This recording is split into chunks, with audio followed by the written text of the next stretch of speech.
Hi everybody, and welcome to the microKorg Editor and Librarian from Synthesist. This is the Timbre view that you've got for the moment. I apologise for the colour scheme, but that's the one that Korg chose, so I've mimicked it. Not to my personal taste, but there we go. I'll start up the top, I think, with some of these settings up here. Okay, we have a zoom function for the editor. So the normal OS zoom functions will work on the standalone version, but they don't always work in the plugin version. So if you're in plugin mode, you might find this useful to shrink something down for a 13-inch screen or blow something up a bit on a big 4K monitor. It could be useful to you. This is a little LCD that does, when the editor boots up, basically, it does a quick query of the hardware that's attached. So it's saying I'm attached to a microKorg, and the firmware on that microKorg is version 1.03. So that's just a little information window there. Next to long, this one's quite important. This is the editor setup. So if we click that one there, we need a dedicated MIDI import. So I'll pick mine there. We need a dedicated MIDI output. My one there. This is the MIDI controller section. So if you're not playing from its own keyboard and you want to use an external MIDI controller, you can do. I'm going to pick my one there. This is for the plugin. I'm going to ignore that for the moment. This advanced editing, I'll come back to that in a sec. I'll leave it off for now.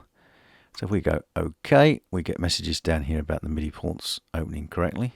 And if I pull out my keyboard, yep, we've got MIDI information coming in, and this is what this little section up here is for. It's a little MIDI receive LED. So if you, just to tell you, I've got incoming MIDI information getting to the editor. So that's a little information window there as well. Librarian, voice and art, Timbre, and global. So we'll just go into global straight away, I think. So these are the global settings.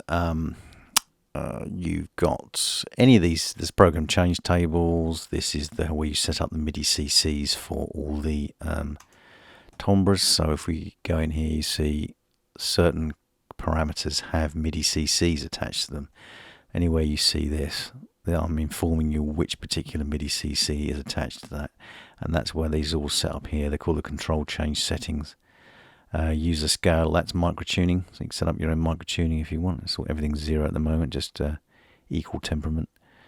MIDI filter section, MIDI section, memory section, and the global stuff. And like I think I mentioned, the program change table.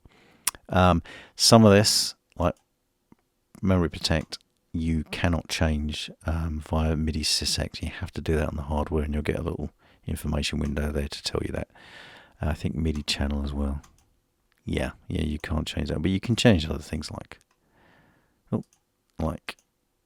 a clock, and you'll get again. So if you get a data loaded completed down here, you know that you've successfully changed. Global data transfer, data loaded completed. There we go. This is this little bar down here is a little status window. That's a good idea to keep an eye on, because you'll get some useful information here about what's going on or what's not going on. Okay, that's the global section. Basically, that's fairly straightforward. You can request it here and you can send it here. But when you first switch to it, if you're connected to the hardware, it will retrieve the global settings from the microKorg anyway. So, but if things get out of sync, you can use these buttons here to sync them back up again between one to the other, whichever way you want. Okay, that's the global settings in there. This is the Timbre view here. I won't explain the architecture of the synth just here. It's basically the same as the MS-2000. You have two timbres, two particular layers that you can have. This is Timbre number 1 and Timbre number 2. Again, if you've got a single patch here, oh yeah, I was going to come back to that, wasn't I? I'll do that now. So if you've got the voice common is a single patch, then you've only got one timbre to play with. But if you have a split or a dual patch, then you can switch between the Timbre 1 and Timbre 2 here, like this.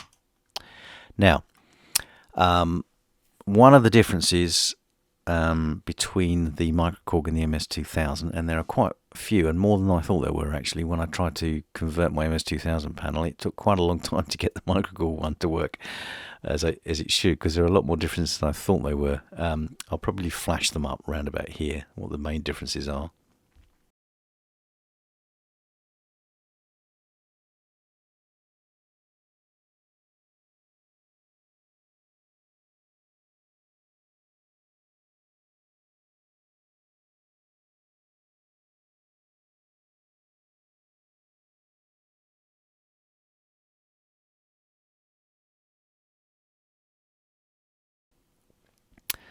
But one of the differences is the fact that you can't address all the microKorg parameters using SysX, whereas you can on the MS2000.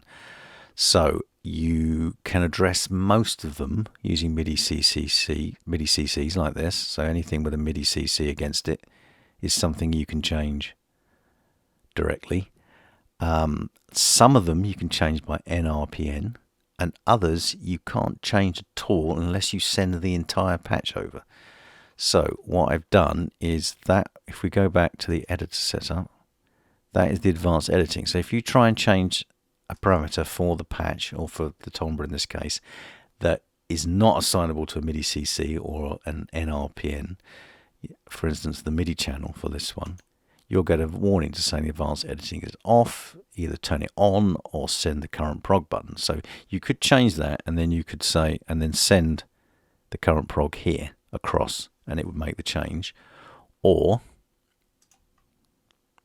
you can turn advanced editing on here, and what that basically does is it will send the entire patch over to the microKorg when necessary.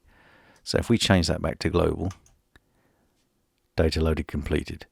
So we don't get the warning anymore. What it's done is it's gathered up the entire program from the editor and sent it across to the microKorg, and it is a way of getting around the fact that you cannot address every single parameter on the microKorg individually. My solution to that particular problem. You could leave it off if you were making lots of changes to these settings and you didn't want it to keep sending the patch across, because that's quite a lot of data. You might want to make all the changes first and then just hit the button here at the end. You might want to work that way, but if you don't want to work that way, you can turn on the advanced editing here, and you can just let it happen automatically. It's up to you. I left it in there as an on and off. You know, do what you like. Okay, just briefly, all these waveforms redraw as things happen. So the saw wave redraws like that as you change the wave shape. If it's a pulse, obviously it changes the pulse width.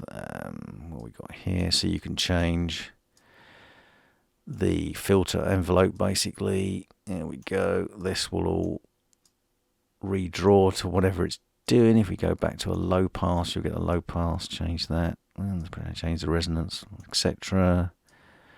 EG2, the amp envelope, oscillator 2 to a square, the LFOs to a square. If we turn tempo sync off, choose speed, there we go, and then if you speed it up and down, there we go, you'll see everything that's happening. And again, on the patch, this is the mod matrix section, basically, is that you can have 4 patches on the microKorg. If you change the intensity of the modulation, the little arrow will tell you whether you're affecting it negatively and by how much, and positively by how much. It's a little visual indication of what's happening basically with the modulation, just to try and make our life easier, eh? So that's the Timbre section, and like I said, you can switch to Timbre 2 if you've got that particular voice architecture for this patch. You can do it there. This is the common section. So we have sort of the common section that goes across the top, and the arpeggiator is here in the middle. So again, this is where you change the voice architecture. If you've got split or dual patches, you different things appear. So how the voice is split for that patch, for instance. Octave shift, this is mirroring basically the front panel buttons on the microKorg to move the octave up and down. The EQ, this is just a little visual interpretation of what the internal EQ settings are doing. So if we go, here we go, +6, -12, get a little curve to show you what you're doing with the EQ settings. We've got the delay settings over here, 3 different types of delay, and mod effects over here, modulation effects if you like, chorus, ensemble and phaser over here. Again, you can see that these are MIDI CC assignable, and if you wanted to change the MIDI CC that was affecting the depth of the delay, then you can just do it here. Change it to 93. It mirrors the global setting basically. So that's gone to 93. If we turn that back to 94, go back, you see it's gone back to 94. So that's changing the global settings basically of what MIDI CC is assigned to that. And here with the arpeggiator section. So if we turn it off and on, not on that patch though, because that's a bit of a weird patch. I'll just change to something a bit less weird. That's better. If we put the arpeggiator on now, there we go. Let's latch that, or latch off and on. I'll latch it. Tell you what, I'll latch it. Change the tempo. Right, because that tempo that is not individually assignable. We have to send it as the whole patch. It stops the arpeggiator from running when you change it. Again, that's a hardware limitation. Not much I can do about it. This tempo light here will flash more or less in time with whatever you choose on here. You see it gets a bit slower now. Again, it's just a little visual indication of what's going on. Now you can change all the arpeggiator sections here, and you can change how many steps are in the arpeggiator like this, and you can turn different steps on and off just like you can from the front panel of the microKorg itself. And the gate time and the swing is there. There we go. This section down the bottom, which I've touched on a little bit before, is they're in all in little different sections. So request data. So this is ask for information from the microKorg to put into the editor. This is the opposite way round. This is take information from the editor, send it to the microKorg instead. This is save data to librarian. We'll get to librarian in a minute. Get save data to disk, and that's to do with disk operations, and we'll get to that in a second. And lastly here is utilities. So again, we can initialize the patch, initialize the Timbre 1 voice, or just the Timbre 2, or just the vocoder, whatever you want to do, and copy as well. You can copy all the settings from Timbre 1 to Timbre 2, or all the settings from Timbre 2 to Timbre 1. Yeah. Just to speed things up if you're making patches. Okay, I think we'll go to the librarian section now. Right, so here we are in the librarian section. So what we've got here is a grid layout of all the program memories. This is a separate and in parallel memory to the one that's in the hardware. You'll see that says no data loaded yet. So if we request the program data over here from the microKorg, and we twiddle our thumbs for about 15 seconds while it processes that, in any second now we should see a nice information message down on the bottom. Here we go, program data received from microKorg. Then you'll see this is changed to say loaded from microKorg. So this memory in here in the editor is now loaded with the patches from the microKorg. Now you'll notice there are no names in any of the cells, and that's because Korg have decided not to name any of the factory presets that are in the microKorg for whatever reason, even though they could have just called them A11 or A12 or A13 and made our life much easier, but they haven't bothered. But they are there in the editor. So if we click this one, it'll say, do you want to load A31? I go, yes I do. And we get that one. And then so I could click on this one and it says, do you want to load A71? I go, yes I do. Current program received, and you go. And then we have A71. So this is your program selection basically. So you can just directly, instead of going up and down with programs, you can just basically select any program that's in the microKorg from just by left clicking once on the cell in here. So that's a way of program selection or program changing if you want. The next thing you could do is you might want to back that up. So you say I want to save the program data. So you go, yes, I'll save it. There you go, save. Yeah, I've done it already, so I'll just replace it. I say yes. There we go. And now we've made a backup of all the program memories in the microKorg. So that's one thing you might want to do. Then you might want to load a previous backup. So if we go and have a look down here, if we load up, this is my program data of all my patches. So if we double click on that one in here, program data loaded from disk appears as a message, and these are all my programs in here. So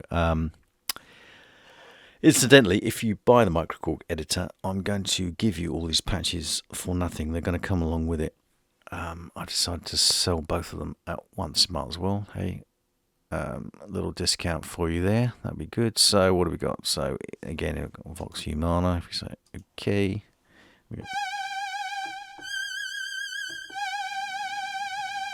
we got a little Vox Humana patch there. Again, same thing. We can just click on here and say I want to load B52.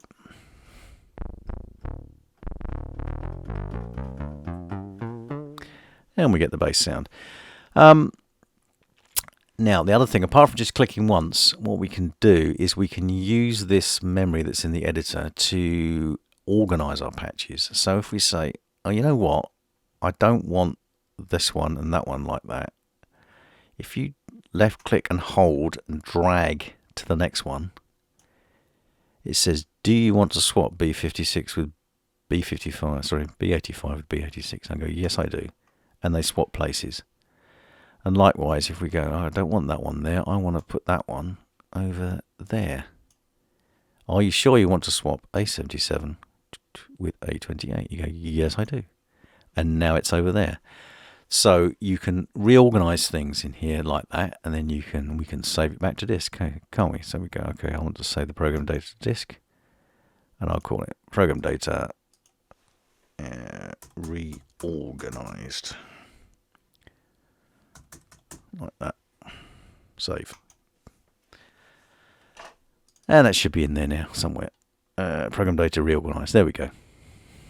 So, and we've saved it like that. What else might we do? Well, you can save individual. What have we got loaded at the moment? We've got that bass sound. So we can save that current prog to disk. Whatever it is, we'll just call it. I think it was sound of the crowd, but we'll just call it bass sound for now, whatever. That'll do. Save. And you can save individual pieces. I've got loads of individual patches saved here. So you can save them as individual ones. You can save the whole program data. You can save all the data, or you could save just the global data if you've got some global data settings. So that's what you can do in there as well. And again, you just double click in the file browser window and it will load it up.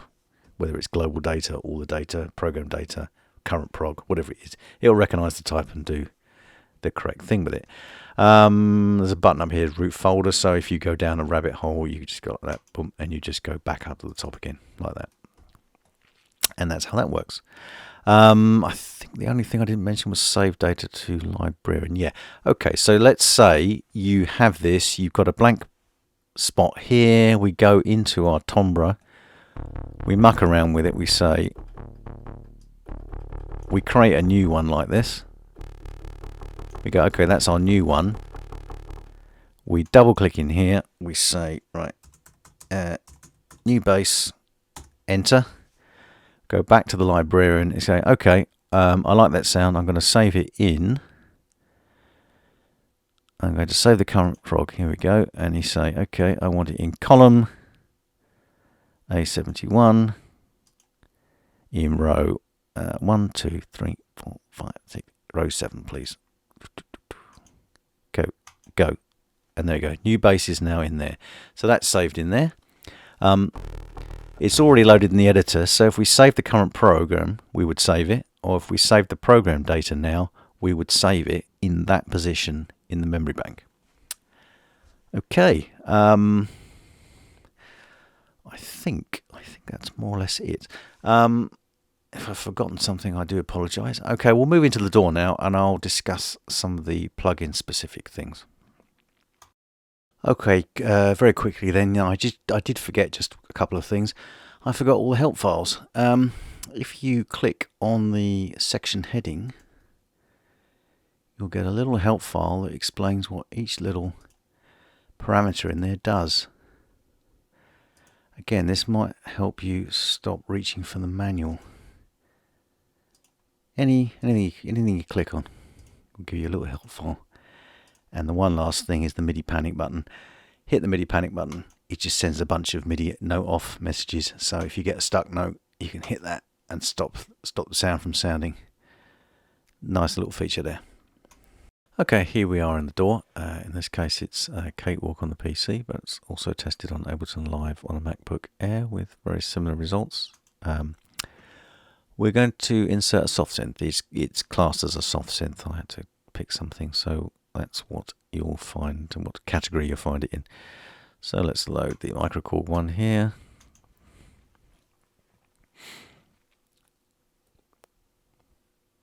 Twiddle our thumbs for 5 seconds.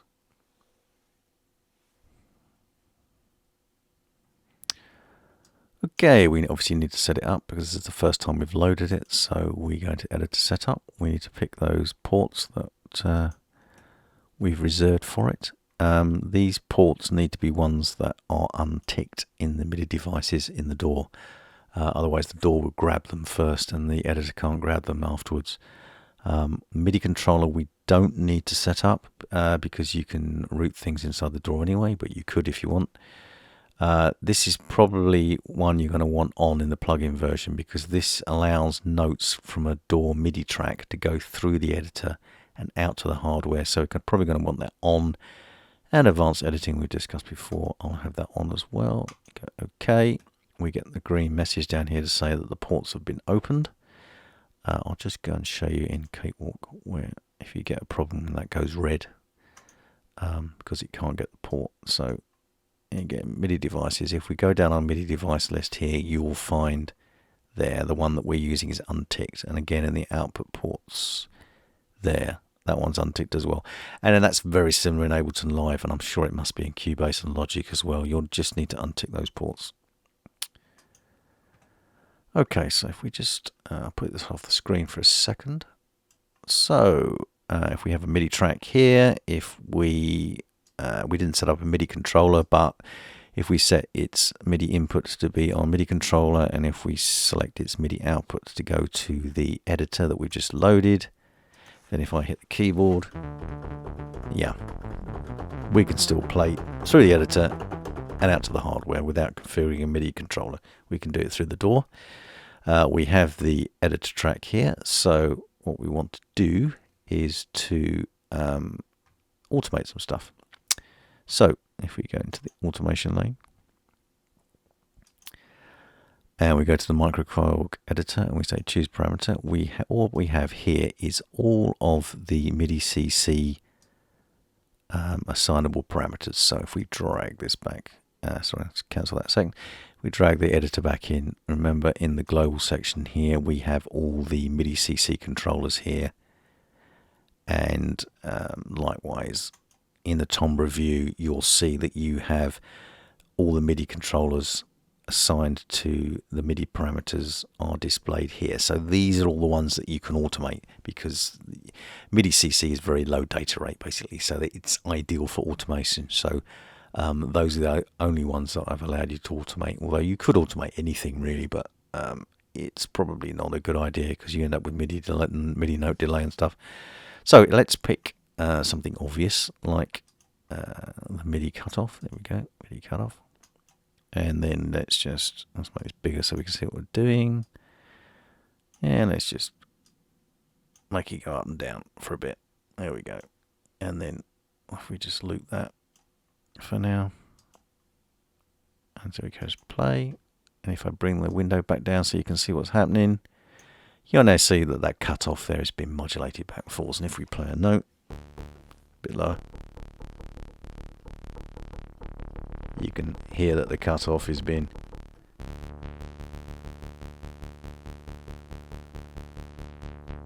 modulated like that. There we go. And we stop it again.